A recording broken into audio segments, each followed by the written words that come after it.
नमस्कार दोस्तों, स्वागत है आपका इस नए वीडियो में। आज हम जानेंगे इलेक्ट्रिक व्हीकल के फायदे और नुकसान के बारे में। तो दोस्तों, हमें पता है कि हम इलेक्ट्रिकल व्हीकल का यूज अभी हो रहा है। बहुत सारे लोग इलेक्ट्रिकल व्हीकल खरीद रहे हैं। गवर्नमेंट भी उसको सब्सिडी दे रहा है। तो हम जानेंगे कि उसके फायदे क्या है। पहला जो सबसे बड़ा फायदा जो है दोस्तों, वो है लो ऑपरेटिंग कॉस्ट। उसको बहुत ही कम ऑपरेटिंग कॉस्ट, लगभग 2 रुपये पर किलोमीटर आता है कार के लिए। और अगर हम पेट्रोल की कंपैरिजन करेंगे तो पेट्रोल में लगभग 7 रुपये पर किलोमीटर का कॉस्ट आता है। तो इलेक्ट्रिकल व्हीकल चलाना सस्ता है। लेकिन यहाँ पे एक बात जान लीजिए कि इलेक्ट्रिकल व्हीकल का इनिशियल कॉस्ट ज़्यादा है as compare to the petrol vehicle. यहाँ पे हम कंपेयर करेंगे टाटा नेक्सॉन को। टाटा नेक्सॉन का जो कॉस्ट है दोस्तों, पेट्रोल के लिए, पेट्रोल व्हीकल के 10 लाख, और जो ईवी है उसके लिए 15 लाख कॉस्ट है दोस्तों। ओके। तो ईवी का जो कॉस्ट है लगभग 5 लाख से ज्यादा है। इलेक्ट्रिकल व्हीकल नेक्सॉन ईवी का कॉस्ट 15 लाख है, और नेक्सॉन पेट्रोल का 10 लाख है। ओके, ये सबसे बड़ा फायदा है। यहाँ पे जान लीजिए कि आपको ये देखना होगा कि पे बैक पीरियड कितना होता है। जो अपने जो एडिशनल 5 लाख इन्वेस्ट किया है वो रिकवर करने के लिए आपको कितना साल उसको इस्तेमाल करना पड़ेगा, कितना किलोमीटर पर डे इस्तेमाल करना पड़ेगा, वो बहुत ज़रूरी है। ओके। उसके बाद में देखते हैं इलेक्ट्रिकल व्हीकल का प्रचलन हम इसीलिए करते हैं कि पोल्यूशन कम हो। तो दोस्तों, उसमें जीरो टेल पाइप इमिशन होता है। इसका मतलब जहाँ पे इलेक्ट्रिकल व्हीकल यूज होता है वहाँ पे पोल्यूशन नहीं होता है। लेकिन जैसे हम इलेक्ट्रिसिटी बनाते हैं, अगर हम इलेक्ट्रिसिटी थर्मल पावर प्लांट से बनाते हैं, गैस टरबाइन पावर प्लांट से बनाते हैं, स्टीम पावर प्लांट से बनाते हैं, कोल बेस पावर प्लांट से बनाते हैं, तो वहाँ पे पोल्यूशन होता है।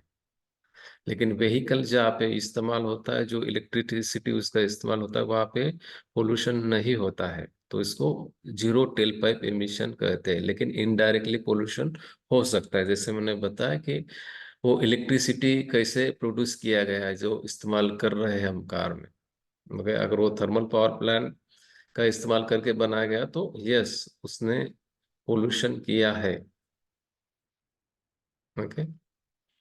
तो उसके बाद में देखेंगे इसमें नॉइज कम रहता है। रेसिप्रोकेटिंग कंपोनेंट कम होने की वजह से नॉइज बहुत ही कम रहता है। कभी कभी ये अच्छी चीज नहीं रहती, क्योंकि सामने वाले को पता नहीं चलता है कि पीछे से कोई गाड़ी आ रही है, क्योंकि उसका नॉइज नहीं रहता है। उसके बाद में यहाँ पे रेसिप्रोकेटिंग कंपोनेंट न होने की वजह से जो वाइब्रेशन से वो बहुत ही कम रहते हैं। तो राइड कंफर्ट बहुत ही अच्छा रहता है दोस्तों इलेक्ट्रिकल व्हीकल का। जो नेक्स्ट जो फायदा है दोस्तों, हम कोई भी ईंधन या फ्यूल इस्तेमाल कर सकते हैं। कोयला इस्तेमाल कर सकते हैं, hydro electric power plant use कर सकते हैं, विंड पावर यूज कर सकते हैं, सोलर यूज कर सकते हैं, वुड यूज कर सकते हैं। कोई भी फ्यूल यूज करके इलेक्ट्रिसिटी बना के वो बाद में इस्तेमाल कर सकते हैं। कि जो फ्लेक्सिबिलिटी पेट्रोल या डीजल कार में नहीं। पेट्रोल कार में सिर्फ हमें पेट्रोल ही इस्तेमाल करना पड़ेगा, डीजल कार में डीजल ही इस्तेमाल करना पड़ेगा, सीएनजी कार में सीएनजी या पेट्रोल यूज कर सकते हैं। लेकिन अदर फ्यूल्स हम इस्तेमाल नहीं कर सकते हैं। जो इलेक्ट्रिकल व्हीकल में वो एक बेनिफिट है कि मेन सोर्स ऑफ, जो इनिशियल सोर्स कोई भी हो सकता है। कोल हो सकता है, गैस हो सकता है, सोलर हो सकता है, जिससे इलेक्ट्रिसिटी बनेगा, और वो इलेक्ट्रिसिटी का यूज करके हम वो व्हीकल को चार्ज करेंगे। तो ये 5 जिसके है फायदे हैं इलेक्ट्रिकल व्हीकल के।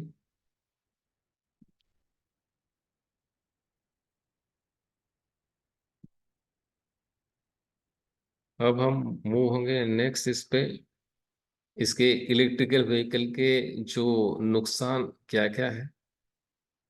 पहले मैंने इसको नुकसान जो बताया कि हाई इनिशियल कॉस्ट है, जैसे मैंने एक एग्जांपल लिया टाटा नेक्सॉन ईवी।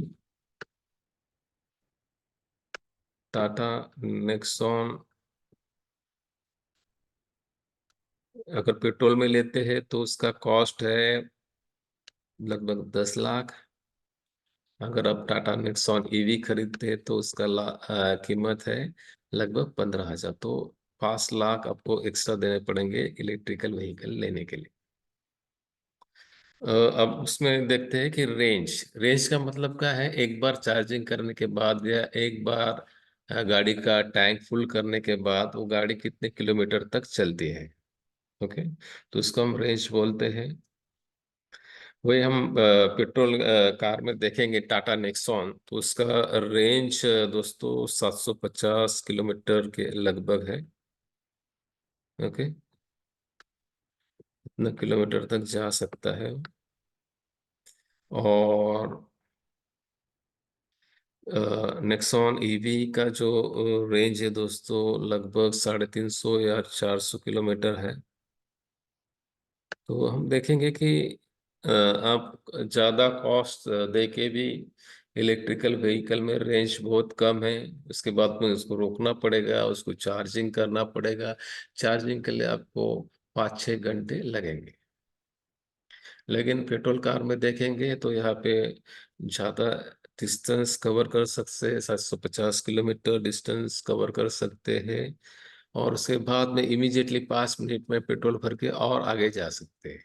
लेकिन यहाँ पे 400 किलोमीटर के बाद आपको चार्जिंग के लिए 4-5 घंटा रुकना है, उसके बाद में आगे जाएंगे, फिर से आपको रिफ्यूलिंग करना पड़ेगा, चार्जिंग करना पड़ेगा। तो इससे हम कंटिन्यूअसली लॉन्ग डिस्टेंस ट्रैवल करना ईवी में डिफिकल्ट होता है।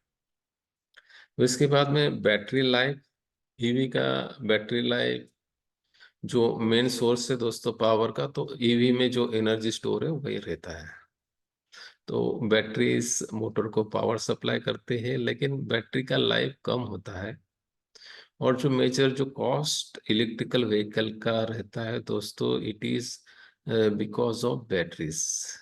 ओके, तो जब बैटरी का लाइफ खत्म हुआ तो आपको फिर से बैटरी खरीदना है, उसका एडिशनल कॉस्ट हमने वो एनालिसिस में कंसिडर करना है, तभी आपको पता चलेगा कि इसका